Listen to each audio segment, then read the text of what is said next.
was the summer of 2014, and for my son's bar mitzvah present, just like many Jewish parents, we wanted him to bond with the Holy Land. Oh, it worked perhaps too well. My husband had stayed back at the hotel, and our friends, my son and I, had just stopped in a pharmacy. Run to the bomb shelter, sweetie. Please hurry. I didn't hear the sirens at first, but the Israelis did. They're used to hearing these things.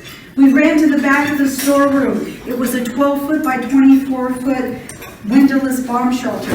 My heart's pounding. Boom! Boom! I hear it and feel the percussion of the exploding bombs. I'm trying not to get sick.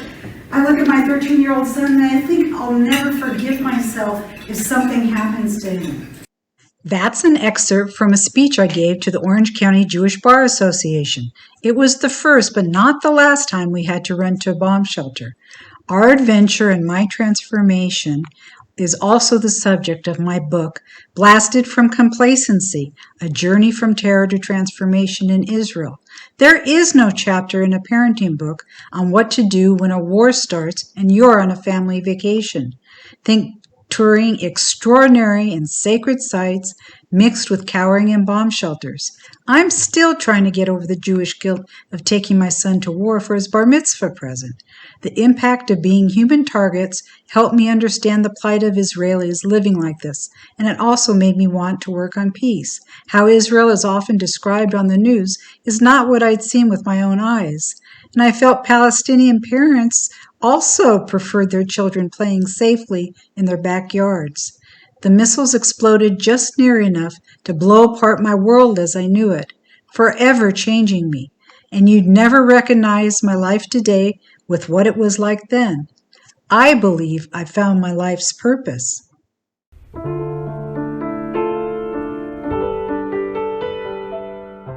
Hello, I'm Penny St., and I'm the host of Peace with Penny.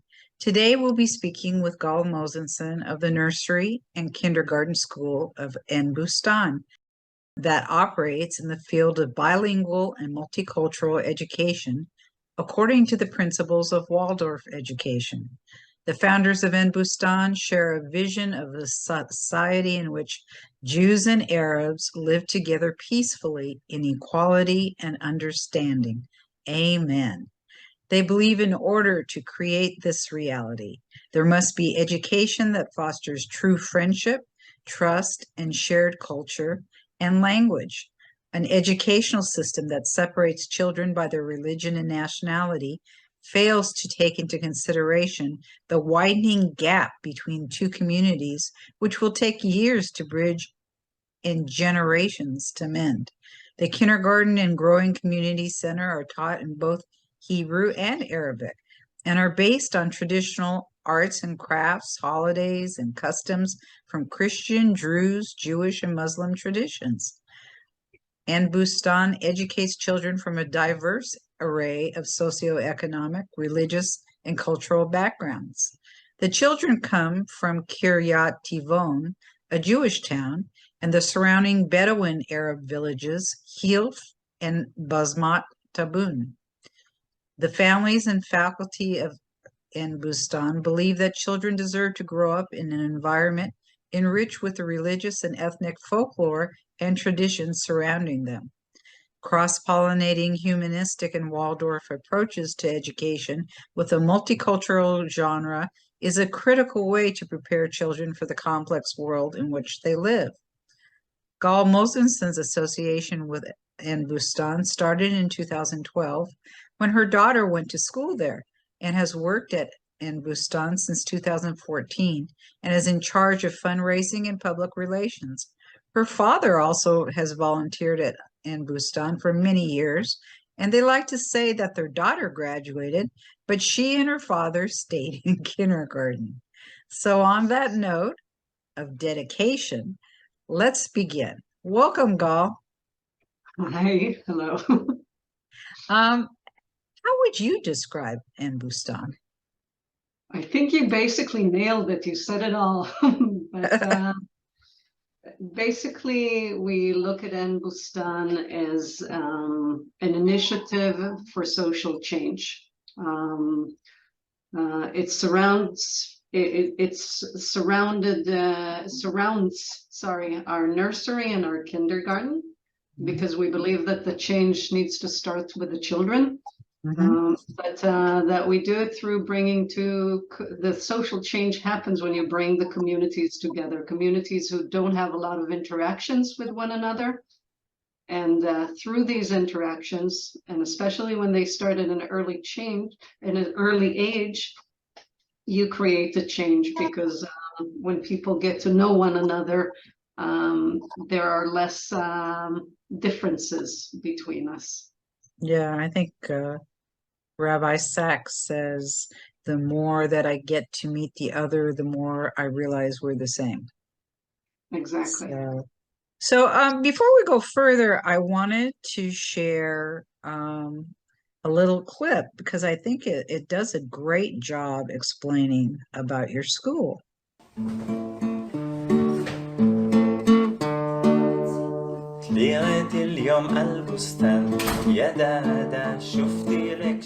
Shalom and salam from Ein Bustan in Israel. My name is Gal, and I live in the town of Kiryat Tivon. I'm a photographer, and I do the resource development and public relations for Ein Bustan, a Jewish-Arab non-profit organization for social change that works in the field of bilingual and multicultural education based on the principles of Waldorf education. The association's goal is to bring people together and to serve as a bridge between the Arab and Jewish neighboring populations in order to build together a society based on shared life and peace.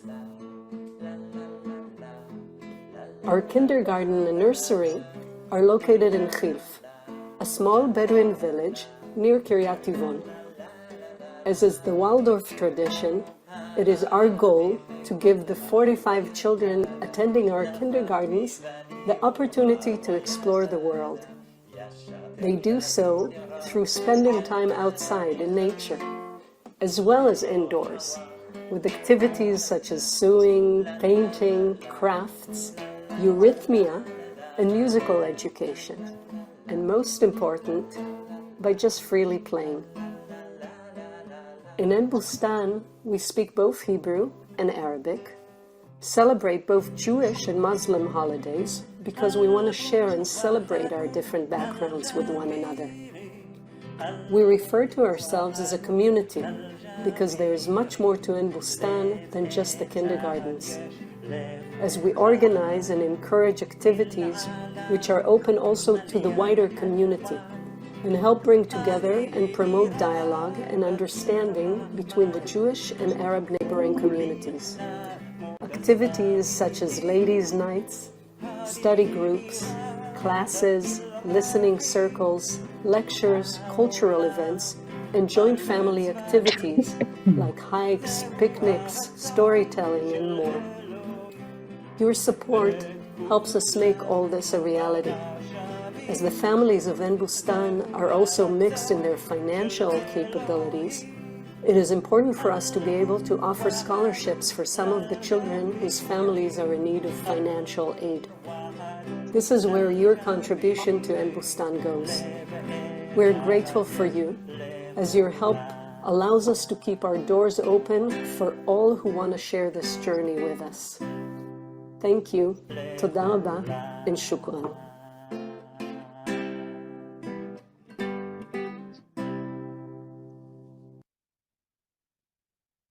This.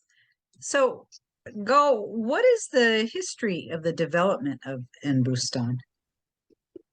Well, Ein Bustan started 17 years ago by Amir, just mentioned, Amir Shlomian, who I think it was following some strenuous times in Israel, and he was looking for his son was starting kindergarten, and he was looking for some sort of education framework that would bring his son in contact with Arab children from the neighboring community, and he found none. So he created it. There were five, I think they started as 5 Jewish families and 5 Arab families from this neighboring communities of Kiryat Tivon and Bosmat Tab'un. And they formed the kindergarten and slowly added a nursery. And throughout the years, in the last 17 years, it fluctuated. There were years with more kindergartens. There were attempts to start a school, and so on and so forth. That's how it got started. I think we should talk a bit about the population that goes to Ein Bustan. It's located in the Galilee, which is within Israel. So the Arabs located here are Israeli citizens of Israel, correct? Correct. Okay. And can you talk about the different populations that attend the school? Well, I'll talk about these communities. First of all, Tivon, where I live, the Jewish town of Tivon has almost 20,000 people. It's located about 20 kilometers to the east, of Haifa. Bosmat Tab'un is also a municipality that has, it's adjacent to Kiryat Tivon. It has about a bit over 8,000 people, and it's composed of 4 Excuse me. bless you, 4 Bedouin tribes of Hilf and Bosmat and Sa'dia. Or actually, I should say 3 tribes. And these families, these tribes are all composing this municipality. So, and these communities live physically right next to one another, but each kind of segregated. It gets really complicated there because many of the Arab people that I speak with still want to be called Palestinian, so they'll refer to themselves as Palestinian citizens of Israel. And then at times people refer to them as Arab Israelis. So I just wanted to point that out to our audience because over here we may not necessarily understand that. You have Arabs that are Bedouins and Druze that are at the school. How does that impact the school? Actually, in Ein Bustan, there right now, I think most of the kids there are Jewish kids and there are Muslim kids. I don't think this year we had years that there were Druze kids, but they traveled from quite far because we don't have any Druze families in the very nearby villages. When we had the school, we had some coming from about half an hour away, which in Israel is considered long distance to travel in the mornings.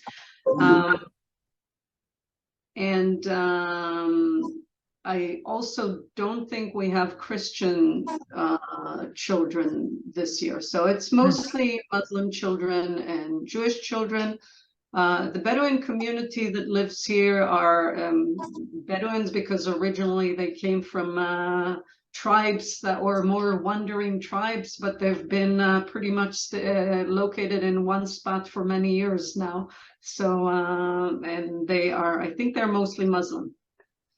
And the Jewish kids, are they Orthodox? Are they secular or Haredi? What No, are they mixed? Mostly secular. Mostly secular. Mostly secular. Mostly secular. So, as a parent, why did you choose Ein Bustan? Well, originally our story was we were looking for an alternative form of school for my daughter when she was homeschooled for many years and started kindergarten just at the age of 5.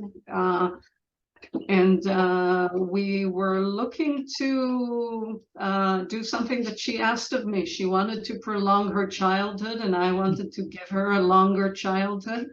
And I was looking for an alternative school to the regular school system in Israel. I want to prolong my childhood. Can I go back? I'm not sure if there is redones, but you can definitely try.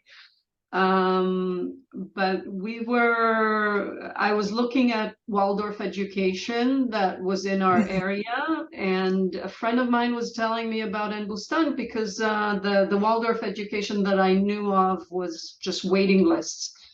So that was the first time I heard about Ein Bustan, so I got to it because I was looking for an alternative school. Once we got there, it was kind of enlightening. It was like, yeah, why doesn't this option exist a lot more? So it didn't even occur to me before that to search for a joint education until I came across Ein Bustan, and then it was like, yeah, that's the right way to go. So that's such a beautiful philosophy and necessary. But I mean, who could you? I know there's no one parent example, but besides yourselves, obviously. But who are the kinds of parents, both Arab and Jewish, who are willing to send their children? What are they looking for? Well, obviously, every person is looking for something different and arriving for a different reason. A lot of the times they stay for a different reason than why they arrived. But I can, from the parents I know, there are parents who got to Ein Bustan because they were looking for Waldorf education for their children. There are parents who got to Ein Bustan because they were looking for their children to speak better Hebrew from the Arabic speakers. There are parents who actively wanted a bilingual education for their children. There are parents who wanted better education than the regular system.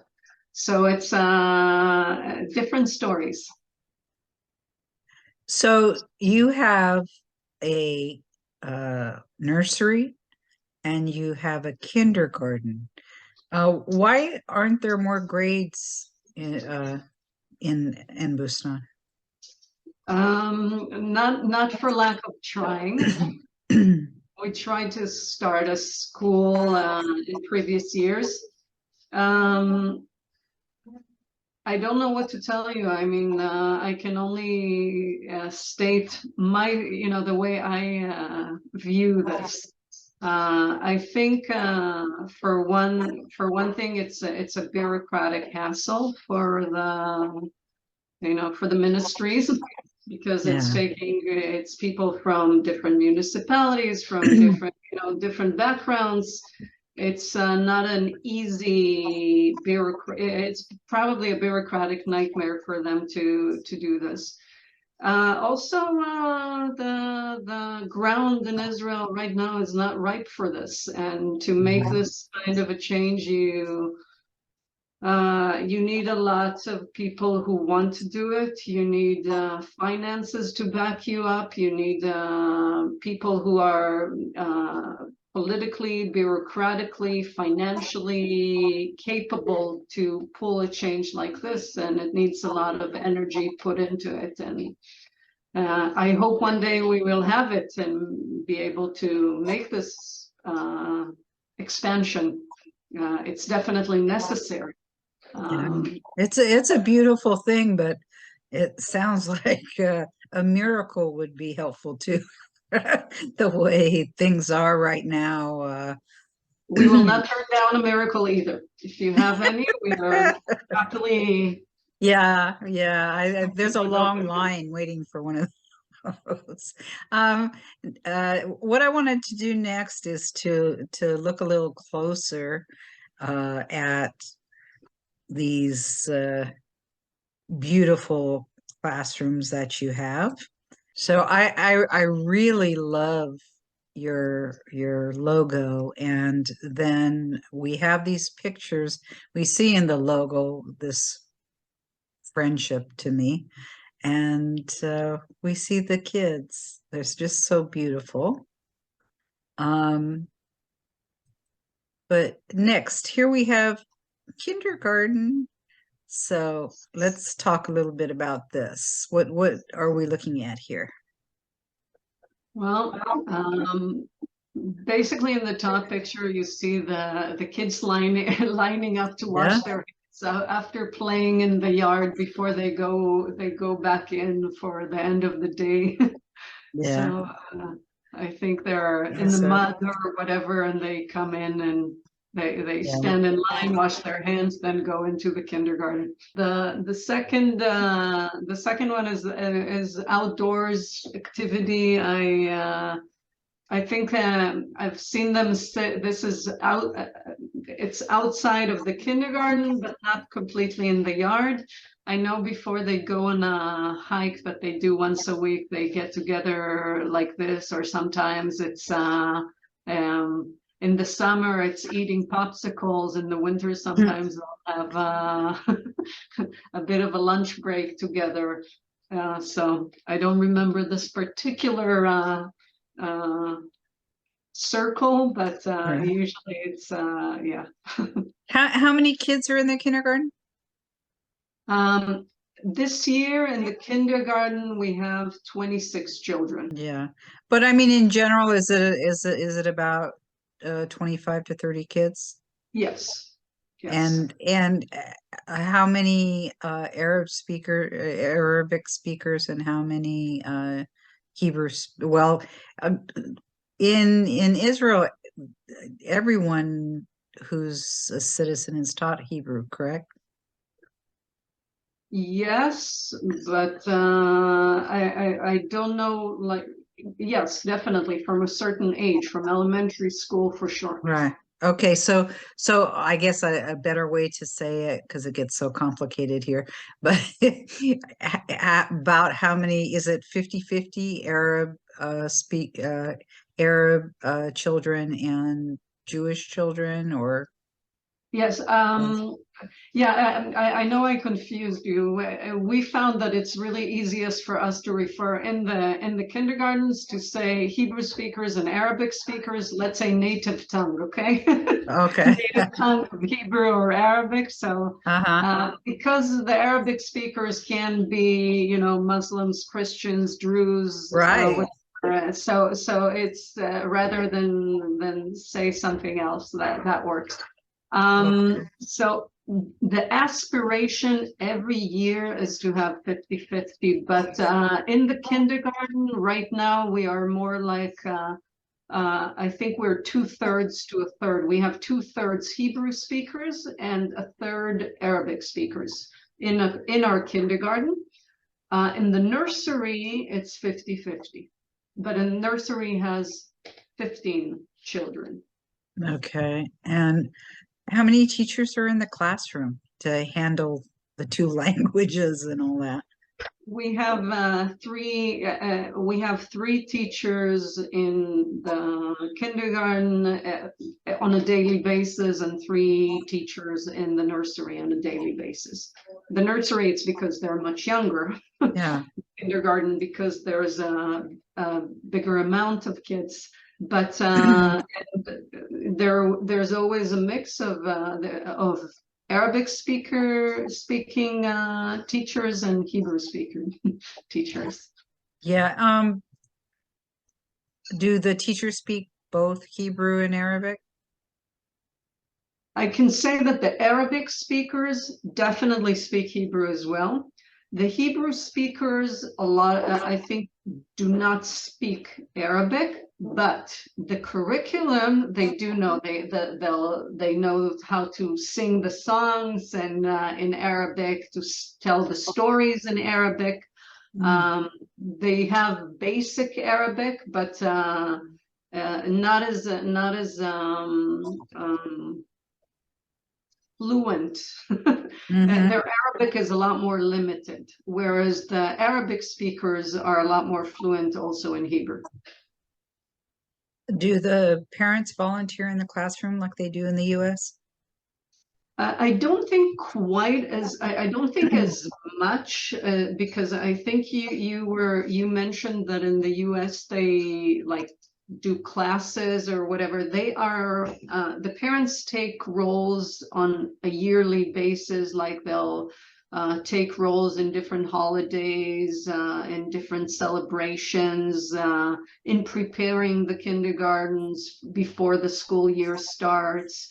Help clear things, do some work throughout the year. They're encouraged to like pass a class to the kids like once a year, but so they are active, but not on a weekly basis.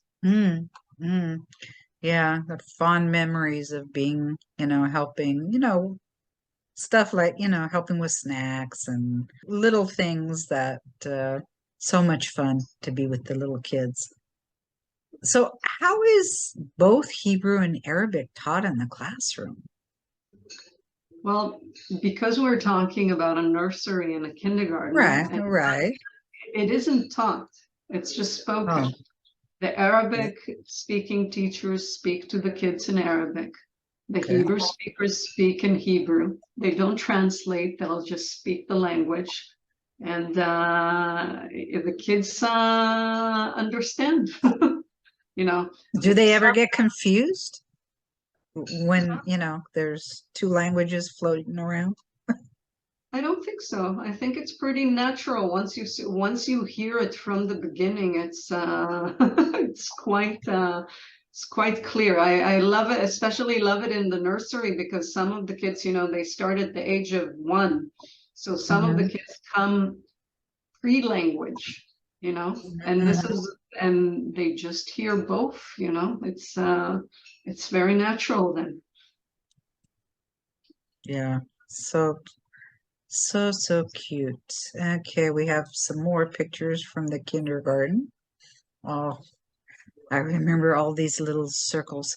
So I will tell you about the bottom picture. Well, the top one is a circle that they have in the classroom, but the bottom one in the mud, yeah. They do in Waldorf, and again, I'm not from the pedagogic staff, Okay. so I don't have that aspect, but only as a parent. Don't worry, I can't even say that name. No problem. But there is a rhythm to the Waldorf education. Things happen in a rhythm according to the time of the year and the holidays. And so every year, I think this is during like around Passover, which is during springtime or just before. They make mud in the yard and they build, they make bricks from the mud and they build an oven, a Tab'un. It's an outdoors oven that afterwards they bake pitas on. They do it every year on an annual basis with the children. Okay, now you're going to make me hungry too, huh? You'll just have to come to it. How cute. Wow. Very nice. And then, the nursery. That's such a beautiful garden. Tell me about that. Well, I really, really love the garden of the nursery. It's there's an amazing tree there, so it doesn't matter how hot it is or cold, the tree just keeps the temperature there perfect. And there's like in the kindergarten, there's again with the rhythms, they have a vegetable garden, so the kids can take part into, even from at the beginning, from preparing the yard, the garden itself, preparing the land to sowing the seeds afterwards to watering. Well, usually watering isn't necessary because they do it before the winter. So, and to taking out vegetables. I was told that now the lettuce is ready at this point. So they take part in the garden.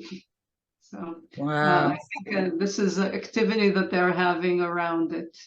And in the bottom picture, you see they're sitting around, and the teachers are making traditional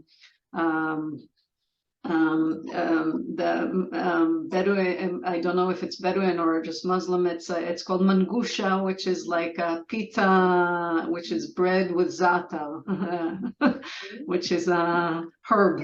And they're making it for the kids, and their kids are ready to eat. So they're making it warm, and the kids get it. Okay. Better get me away from that conversation now. To the community. That is so, in any school, working with the parents is so important. Here it takes on new nuances. You're talking about a multicultural setting. So let's talk a little bit more about the importance of community for your school. Okay. Well, the whole idea of Ein Bustan is it's a medium for social change, and it's to bring communities together. It is based around the kindergartens, because I think to create a difference, it's really important to start with the social change already with the children.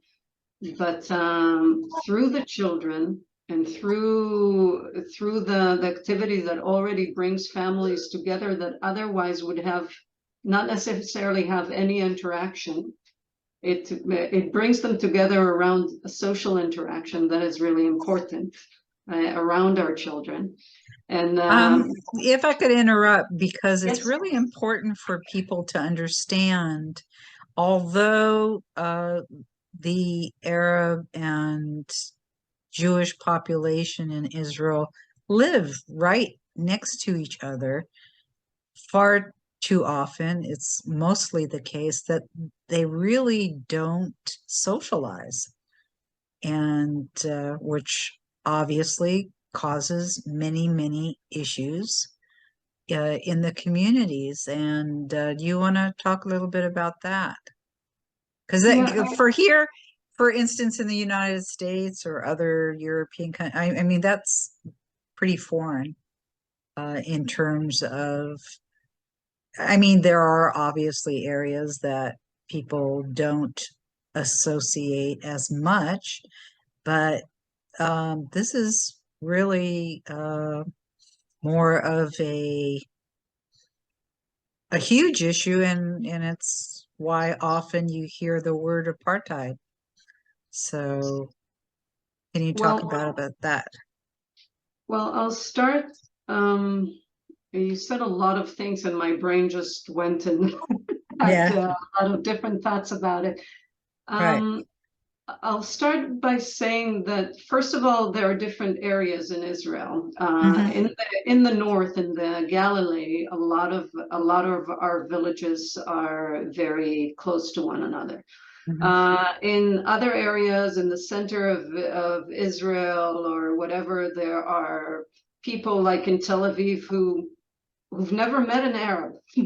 There are areas in Israel that not a lot, there isn't, I mean, the Arab population in Israel is about 20%. So there are areas that have a lot of contact, and there are areas that don't. But being an area that we basically have a very realistically shared life. I mean, we live right next to one another. Yet we live in kind of segregated communities. So each community, has its own schools, its own shops, its own businesses, and there is not a lot of interaction. The only interactions that are more common are business. You know, you go to a store there because on Shabbat our stores are closed on the Saturday. So we'll go to the village nearby if we need to shop. Or, you know, the mechanic is there. So it's the settings are more formal when you come together and get to know one another. It doesn't really invite social interaction. I also think that at a certain, we do meet in universities. So this is a lot higher, you know, further on in life and higher education. Yeah. Possibly places of work, not necessarily. So, but our lives until a certain age do not bring a lot of points of contact. And I think when you live in a society that a lot of the society doesn't have any contact whatsoever, your knowledge of one another is basically dependent on stereotypes. You'll see it in any societies in the world of communities that are more segregated. Look at the blacks and the whites in the States. You know, you don't have to look so far in the history to understand that when you don't live together, your knowledge is based on stereotypes and fear and prejudice and, you know, knowledge that you have of what to be afraid of. Exactly. And because the history between the Arabs and the Jews goes back many years, and in Israel it wasn't a very subtle, friendly one on the general aspect of things. You know, there were a lot of people who had nice connections even before Israel became a country, but our history with one another is not a positive one in the general history. So a lot of the people still to this day rely on stereotypes, and the only way you can break stereotypes is if you actually get to know people, not what you're told about them, but actually meet them as a population and realize, and when you come together on a regular basis, you know, in a certain point in life, I think the only people who we acquire as new acquaintances are parents from our kids' schools, because at a certain age, we don't meet a lot of new people. But we do meet other parents from when our kids start to go to kindergarten and school. So Ein Bustan not only offers the children a point of contact with the other, but they allow the families to get together. You know, they meet every day when they bring the kids to school. The kids want to meet one another in the afternoon. The families actually get to really know one another, or it gives the opportunity. So this builds a community, because we, aside from the school activities, we want to have activities that are open to the wider population. We don't want only to change the lives of these children. We want to affect the lives of their siblings, of their families, of their neighbors, of this entire neighboring communities, to actually get to know one another on a bit more personal level, so we can break stereotypes, so we can we not only realize that we are very much alike, but the differences that are between us, we learn to enjoy and to celebrate. So if you're building a community around this, then the ripple effect is wider. I hope I answered your question. Yeah, you absolutely did. Can you describe what's in the second I'll quickly say that the first picture was one of the years one of the parents initiated a party that was they were acquainted with a Israeli music group who sang both in Hebrew and in Arabic, and they brought them, and we had a really lovely party with the children, and it was open to whoever wanted to come and enjoy. The second picture is a community celebration. It's one of we have two annual traditional celebrations that we've had throughout the years. They started as Shavuot, Pentecost, and Eid al-Adha. We celebrated both holidays, and we opened it to the vaster community. By vaster community, I mean not only the parents to the kids who are at the nursery and the kindergarten or the school throughout that year, but to whoever wants to take part from the area who is interested. Because Eid al-Adha changes, it doesn't stay in one particular month, but it moves around. We realize that sometimes it's not very easy to celebrate it because it's during the summer vacation, or so we decided to switch into a fall celebration and a spring celebration. So we get together, we have different crafts and I'll call it booths, but different things that the kids make, either food or not bouquets, but wreaths, or different things that are according. This is like in a spring celebration. And the parents talk, and we sing, and there's some activities, and then usually people bring food, and then we have a joint meal. So this is kind of one of our biannual celebrations. Oh, wonderful. That just sounds so cool. What have you heard from other parents as to, the impact on their families? I think, again, this affects everybody in a different way. But one of the father in Amir's vision, he said these kids will never raise guns to one another. Yeah. And I see, parents who came to Ein Bustan with one idea in mind, and how it kind of breaks the stereotypes they came with, or the thoughts they came with, how it changes their perspective. A lot just didn't know one another, and they're curious, and then they're very happy to find just other humans and friendships. I still have friends who are parents, when I think when we said goodbye, it was with a very warm and happy heart, and we, as much as the life allows, we still stay in touch. So did you visit each other in their homes, or each other's homes, or? Yes, I can give you an example that I just had this was something funny, but I have a friend who's from Zarzir. This is from another Bedouin community nearby, and she called me the other day and basically invited me to come over for a particular celebration of Hanukkah in one of our mutual friends who is from Tivon, from where I live.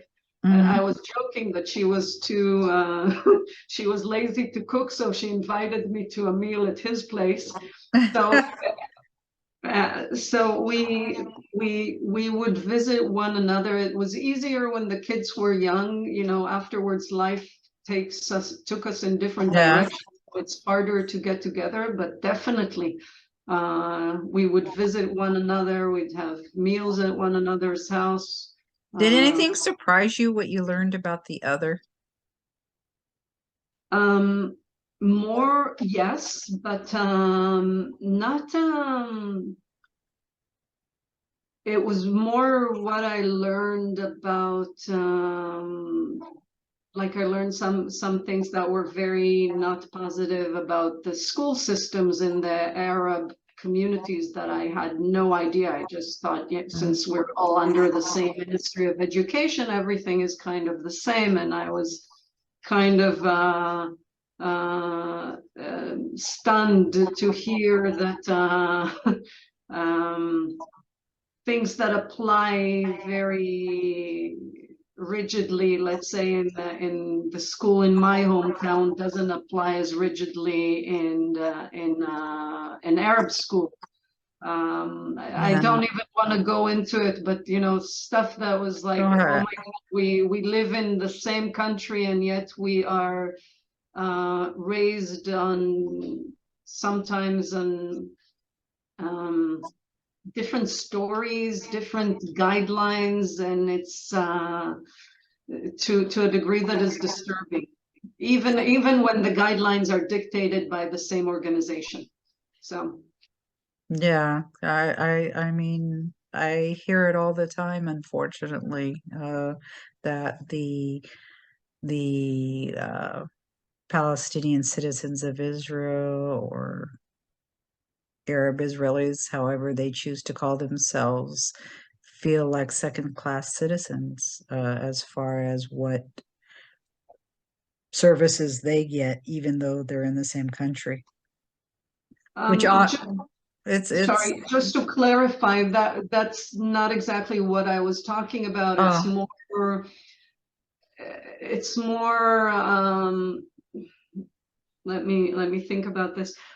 Let's say when my dad was growing up in the schools that were more like almost religious schools, there were things that were still acceptable. Let's say like the teacher hitting the child's hand with a ruler to as a form of I don't know punishment. Yes, but not education, but supposedly, and these things, as society grows and evolves, some things are left behind, and today are unacceptable by Right. some. I don't know how it still works, by the way, in religious schools in Israel. I mean, if there are, maybe some are still, that is still acceptable, maybe not. But to hear that in some of the Arab elementary school, this is still acceptable, and this is supervised. Now it's success. My friend would say, some of the societies are still a bit backward, but to have it known and allowed by the same Ministry of Education to allow someone to stay backwards is a problem. I mean, the way I see it, because the parents there don't necessarily see it that way yet. Right. But this, our society has viewed it differently before, and it changed. Societies do change, and opinions and changes, but it's weird that the same ministry allows some society to stay more backwards. Can you give any other examples? That's really interesting. Something so foreign to both obviously to what you find acceptable, and certainly what we would find acceptable here. I think I came across like other things but this was basically, it's a very particular story from a friend who was a teacher at that school and was telling me about these things that I have haven't seen yet. I also realized, that we are, I never thought about how we like for the Jews in Israel, we celebrate Independence Day. For the Arabs in Israel, it's not quite Independence Day. No, it's not the Nakba. Exactly. So how there is this is something that didn't occur to me, how we grow up with different stories, with different narratives, you know? How do you, because the kids are so young, do you not deal with that, or do you have to Yeah, deal with? this is something that we don't deal with at this age. You know, it's they're with us, you know, from ages 1 till 3 in the nursery, and from 3 till 6 in the Yeah. kindergarten. But it's a tough one. It's one that you have to think about how do you look at, you know, the story. There are more than one story here. There's more, you know, there's more than one people, and there's more than one narrative. But when you asked what surprised me, or of looking at the other, is to realize this. It's not that I saw something that I didn't know. It's something that never occurred to me, how we grow up with different narratives. Do like during that time period, do you feel a sense of more difference amongst the parents? Like you may be, you know, happy and celebrating Israel Independence Day, but they're sad and or mad or whatever. Do you run into that during that time period? Um, I don't, but it's like, I think you're asking me and my own personal experiences, because Hmm. Independence Day is also very vastly connected to Memorial Day in Israel. And it's something that, since I was a teenager and celebrated, you know, went out and enjoyed what the municipality had to offer, I haven't really been celebrating. So I'm not out and about as a parent around with kids. Hmm. So I don't know. I don't get the sense of how everybody's feeling. I know, you know, there are some people from Bosmat Tivon who come to Tivon for the celebrations because it's fun. Everybody's on and about. There's different activities. There is song. There's music. There is fun. So you take the kids and you walk around. It's kind of like a festival, you know. Hmm. So. Um, but I never really got into it, into the whole, how do you view it? How do I view it? Hmm. My own personal outlook of things is in order to make a difference, we need to look forward and stop looking back, you know, stop saying what got me here and what got you here, but how do we continue from here to make a difference so we're all happier? So Yeah. So what happens at the school when violence kicks up, like May 2021, or even now, you know, with the government changing to the far right, you know, and they talk about having a third intifada. What does the atmosphere at the school change? again, since we have nursery children and kindergarten children, it does not affect anything inside the school. Mhm. Uh, but we try and, as a community, talk about these things. We just had what we summoned a listening circle that we just had 2 days ago, Saturday night, to come and talk about, you know, just for people to vent what's going on with them, where they are right now, what they're feeling. You know, it's also, there's an escalation of violence in nearby with some crime family. There are different things that are happening that are not that positive. So basically, we just got together and shared. And in 2021, I can only say that when there was an escalation between Jews and Arabs Palestine and Israel, between Palestine and Israel, or Israelis between amongst themselves. We were, from the first people who would go out and stand in the junction and say that Jews and Arabs refuse to be enemies. The fact that there are people stirring the pot and trying to separate us or make us suspicious and in hatred of one another, it's not going to affect us. It's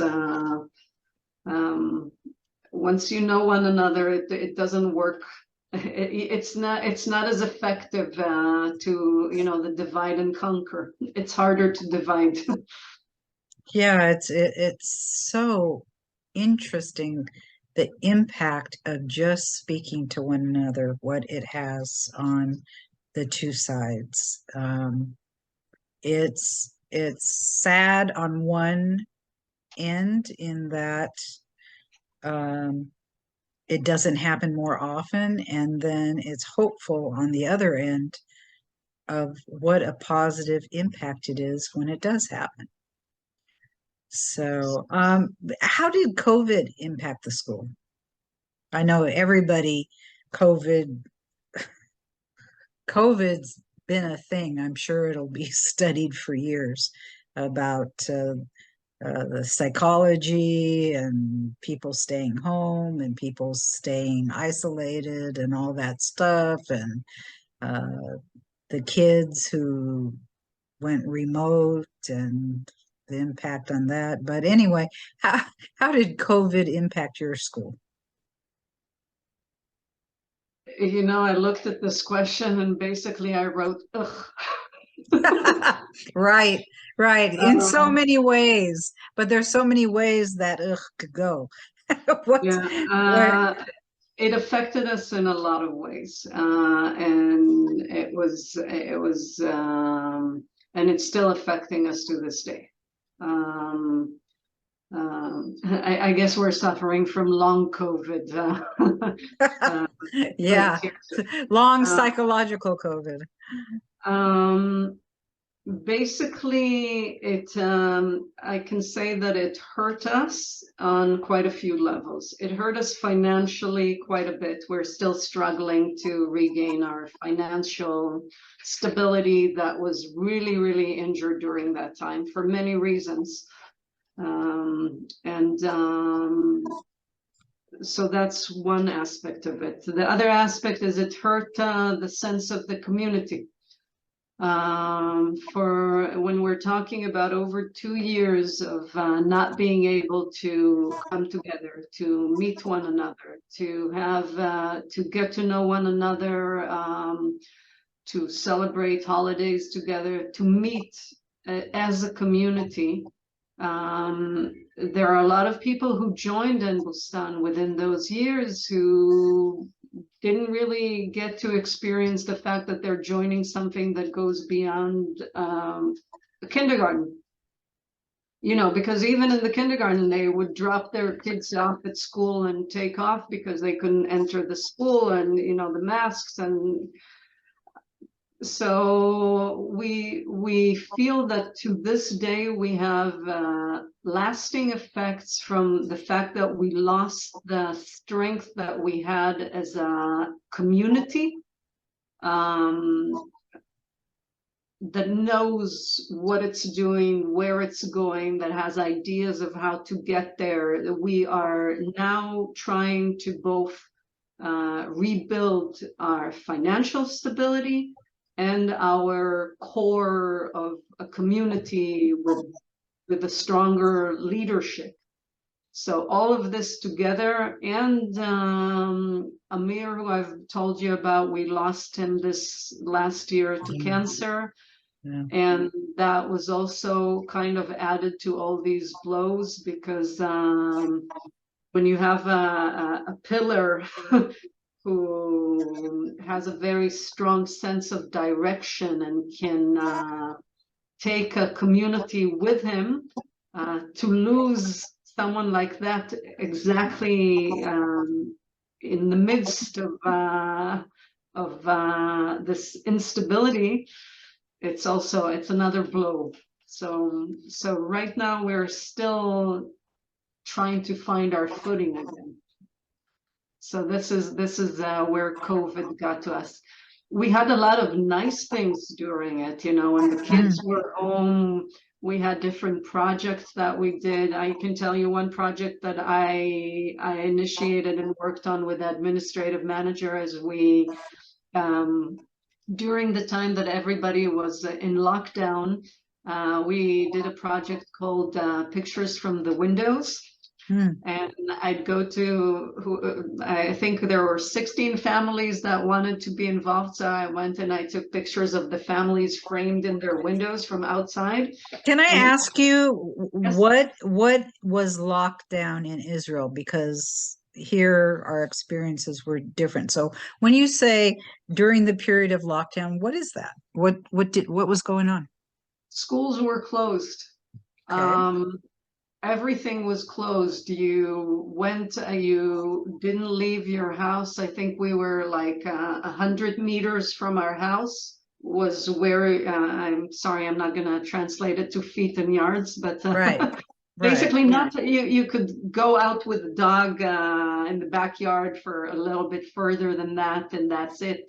You are not allowed, you weren't supposed to walk any further. Even, at the beginning, it was, when people didn't really understand it, then I couldn't even go and walk in the fields without a mask. People couldn't go far from their home. And the kids weren't going to school for a while. They thought that the school year will be over and the kids will maybe possibly start the next school year. After 2 months, they decided to let the schools come back to return to activity. I think we had maybe 3 lockdowns like this. I think the first one was the longest. So during lockdown, nobody could see, you couldn't see your parents, the grandparents, you couldn't, the idea was not to to try and not to spread on the virus, Right. we were following it. There was 1 case, 5 cases, 100 cases. If you came in contact with the person who was in that store and you were in that store, then you had to stay home. It was very surreal times. You'd get a call from, they would follow up where people were and let you know if you need to stay home and check if you got COVID. But during this time, so we did different things to kind of try to keep, first of all, the kindergarten teachers would send songs via WhatsApp groups or in the mail, and they'd send stories or activities for the parents to do with the kids. I have a beautiful video of a little boy from the nursery who his mom is playing him on the phone, the video of his kindergarten, of his nursery teacher singing the song, and he's singing with her. So we tried, and this project of the pictures from the windows, we tried to post it so each family that was in it would share one thing that's positive that's been happening, during this lockdown. So kind of to try and maintain this interconnectedness, but it was very, very difficult. Yeah. So, yeah, COVID really, the pandemic is a pandemic, It unfortunately it happened. What do you consider some of your greatest accomplishments at the school, obviously? Well, again, it's hard for me to speak for the school, even though I'm representing the school. I can speak for myself. I think the beautiful thing is that, what we talked about is that when the breaking down of stereotypes, the fact that for kids who are in the kindergarten, in the nursery, when they graduate, even though, ideally they would continue on to school and so forth together, they don't at this point. But even though they don't, when they walk away from Ein Bustan, and let's say the Hebrew speakers, when they hear Arabic, they don't hear the language of an enemy. You know, the hairs at the back of their neck don't rise, and they don't say, "Oh my God, what are they talking about me?" Whether they if they don't understand yet the language, it's a language of somebody that they love. It's a language of songs that they know how to sing. It's a language, it's not a foreign entity. They know they have this contact with the other, that it's a lot harder to cause divisions for them in the future. When they come across the other, they're a lot more open. And you see it with the adults who come together, and you see it with different projects that people, they're involved here, and they're suddenly a lot more involved in other projects that bring people together, because everybody who's immersed in it realizes how important this is for creating a more sound society. Yeah, I know that you as a school actually have documented some comments from people about the impact the school had on them, from either kids who attended, or the parents who did, or the staff, or whatever. Can you give us a couple of those type of stories that have stuck with you? So there are a lot of stories, because we kind of handpicked stories from, as you said, from parents, from staff, from volunteers, from our alumni is the right word for Alumni, yeah. And each one, takes something with. I can say, we have volunteers, for example, both volunteers throughout the years. We have volunteers who could be like girls who decide not to do the army, but they volunteer to do instead a year of service in Ein Bustan. They could be, a lot of them are Arabic speakers who don't, are not even, they don't have to do the army, but they choose to do this. So I have the story of one of these girls who started with us as a volunteer. She did her national service with us when she was 18. She's now one of our regular staff. She is already a mother of 2, and she found a home in Ein Bustan. And this is a girl that otherwise would not have come in contact at all with the Jewish community around her. And and she feels that this affects how she raises her own kids. So it's I know from we have German volunteers who come already for the last few years, and when they leave here, they leave as ambassadors for Ein Bustan, because this is something they have a sense of what this experience does to the communities. And who are these Germans that are coming? Why are they students doing like an international segment, or what? Who are they? We had first of all, Tivon has Twin City in Braunschweig, Germany. So that's the first initial connection. And also in 2012, or I think we had 2014, we had a volunteer from Braunschweig who is connected to the, oh my God, this is, I can't pronounce it, to the I'm not gonna, it's connected to the Lutheran Church, but it's I'll send it to you in writing. I can't pronounce it. He's connected to an organization that sends out volunteers to different places in the world. And they found a way to incorporate Ein Bustan in their network of places that they send volunteers to, because they found us to be a worthy place. So aside from during COVID, they try and send 1 or 2 volunteers to Ein Bustan every year.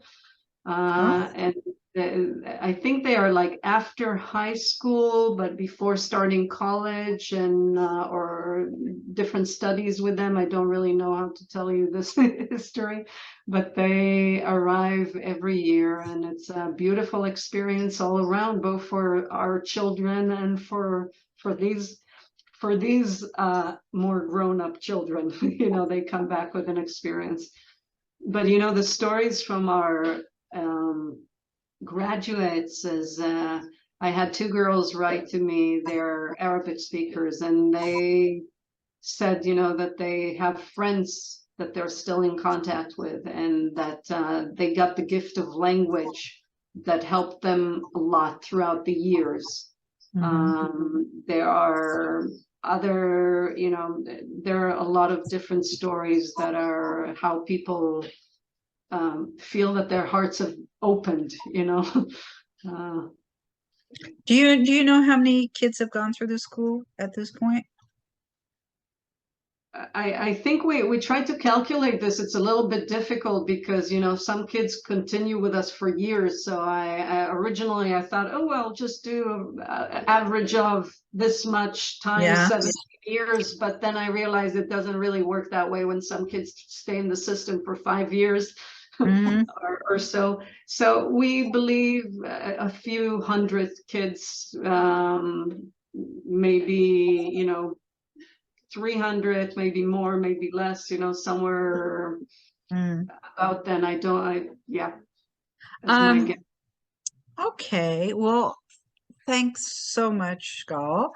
Ein Bustan epitomizes how we hope all the people of Israel and the Palestinian territories will live and work together someday, and is taking steps to build an atmosphere of peace, starting with the youngest generation. Next week, I'm very excited. It will be the 2nd anniversary of Peace with Penny. I started Peace with Penny as a birthday present to myself. Since our fateful trip in 2014, I'd been working on peace after writing my book, Blasted from Complacency, A Journey from Terror to Transformation in Israel, speaking and writing articles, and Peace with Penny was a new way to do so.